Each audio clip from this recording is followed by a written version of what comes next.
Muy buenas noches, agradezco de verdad enormemente la posibilidad de estar aquí ante varios miles de militantes de este gran movimiento en defensa de la economía popular, en defensa del petróleo, en defensa de la soberanía. Agradezco seguir el uso de la palabra a 6 mexicanas y mexicanos de primera y anteceder el uso de la palabra al presidente legítimo, Andrés Manuel López Obrador. No sé si debo agradecer que se me colocó o echarle la culpa a alguien, ni modo me tocó hablar antes de a quien estamos esperando escuchar, que es Andrés Manuel. Andrés Manuel López Obrador es un político atípico. Ha escrito 9 libros, más o menos, en un país donde los políticos no escriben. Cabe preguntarse por qué Andrés Manuel escribe libros y otros no. Se me da pues en el siglo XIX José María Luis Mora, Ignacio Ramírez, Guillermo Prieto, Sartre, Altamirano, Río Palacio. Fueron ministros, fueron cancilleres, fueron diputados, fueron gobernadores, escribieron hartos libros, libros de poesía, libros de historia, libros de teatro, novela, periodismo, muchísimos artículos periodísticos. Cierto, pero es que ellos eran hombres de letras, dedicados a políticos, no políticos profesionales, y además no es poca cosa. Por esos años, hacer política era una tarea de construcción nacional, era un acto generoso, además de un acto incluso arriesgado. Y sí, cierto, los políticos del siglo XIX, los políticos mexicanos del siglo XIX, escribían y escribían libros. Dirán también en el siglo XX, pues, igualmente gente que escribió libros, se metió en política, Vasconcelos, Torres Bodet, Reyes Barman, hasta Jaime Sabines, un poeta memorable, que fue diputado por el PRI. Pero también no estoy hablando del borracho, disculpen, estoy hablando del poeta. Hay enormes diferencias, aunque en este caso haya cometido un grave error, no haya sido diputado. Y digo, estos efectivamente eran escritores que incursionaban en la política y en algunos casos, Torres Bodet, Arturo Barman, Jaime Sabines. Creo que su paso por las instituciones públicas fue endémico de su obra. Y no hay que olvidar mamotecos que escribieron o dictaron, en su caso había que ver expresidentes como Portes López Portillo o Salinas.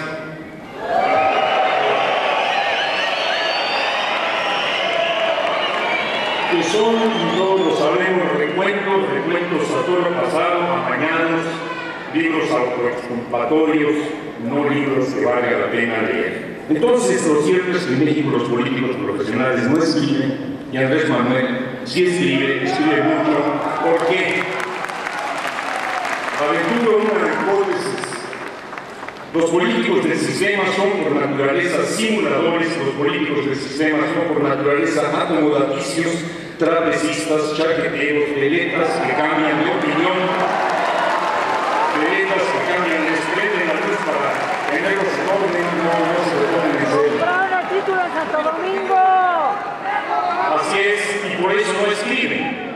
Y no escriben porque los mentirosos profesionales, Cedillo, quien dijo que al reprivatizarse la banca seguiría siendo nacional, y vemos que no, o Fox, quien dijo que iba a castigar a Salinas, o Calderón, que sostuvo que el PAN no firmaría Probaproa. Los mentirosos profesionales que en México son políticos profesionales no escriben, porque si escriben se comprometen con lo que escribieron y entonces se balconean. Mejor no escribir para poder seguir chaqueteando. Bien.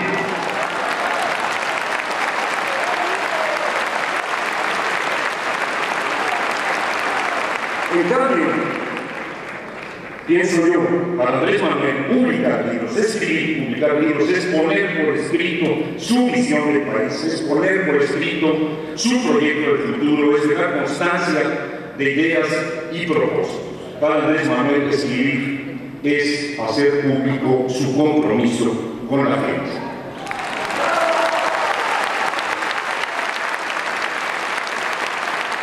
Un compromiso que ante el envilecimiento de las naciones por necesidad, opósito al modelo que impulsan los responsables de esta catástrofe.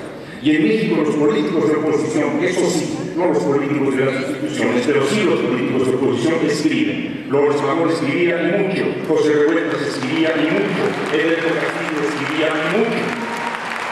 Y de esta estirpe de escritores comprometidos y contestatarios me parece que es Andrés Manuel López Obrador.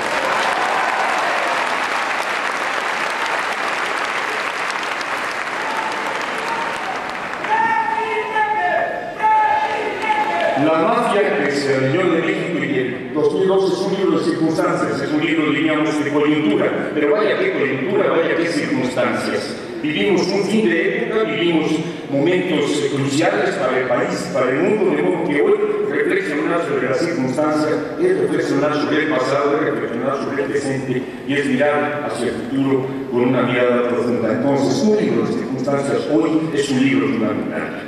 En segundo lugar, es un libro que plantea una tesis fundamental. Aquí ya se ha mencionado, no puedo hacer menos que repetirla. La dictadura del mercado, la privatización de lo público, propias del neoliberalismo, es una expresión muy usual, hay que repetirla, no solo ocurrencia de tecnócratas, sino un mandato de transnacionales en una fase gandalla, y esa palabra no queda corta, gandalla, efectivamente, del capitalismo global.